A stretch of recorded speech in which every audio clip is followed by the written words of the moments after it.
Fabrice avait 20 ans quand l'alcool s'est progressivement instillé dans sa vie. Un produit qu'il a d'abord considéré comme un compagnon de festivité pour devenir au fil du temps ce poison aliénant. Moi, c'était au quotidien. C'était pas pour compenser une déprime ou des accidents de la vie, non. J'aimais trop de ça, tout simplement, faire la fête. Donc, fête, alcool, etc., etc.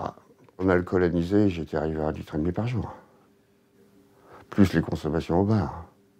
Plus du vin en mangeant. On s'habitue, le corps s'habitue, il résiste. Puis les années passent, 10, 20, 30 ans. Et c'est là qu'on se retrouve devant le fait accompli, un jour. Le pire ennemi, c'est le déni.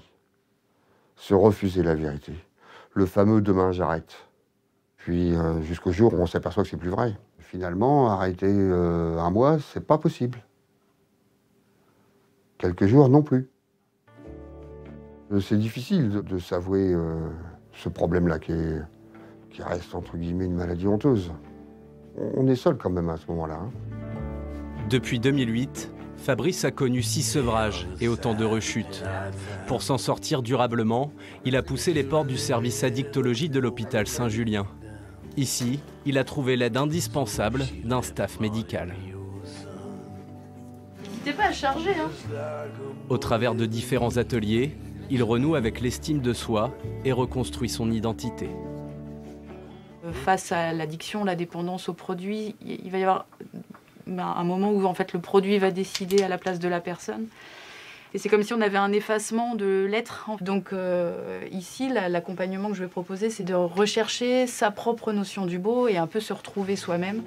Après 10 mois d'abstinence, l'accompagnement de Fabrice touche bientôt à sa fin, une échéance qu'il appréhende avec émotion. J'aurais bien aimé que ça continue, tout simplement, quoi. C'est aussi que vous êtes prêts, hein, certainement.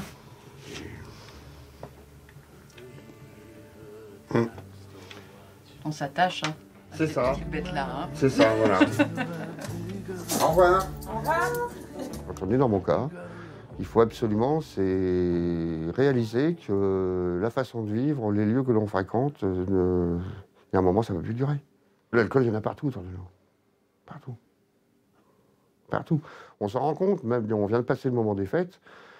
Vous allez quelque part, si vous n'en prenez pas, vous dérangez. Ben, on vous demande tout de suite si vous êtes malade.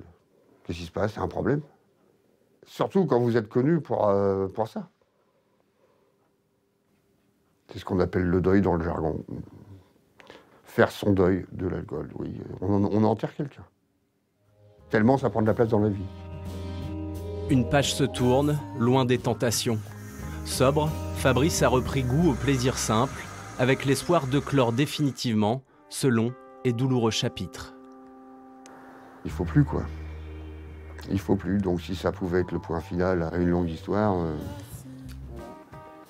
pourquoi pas, oui.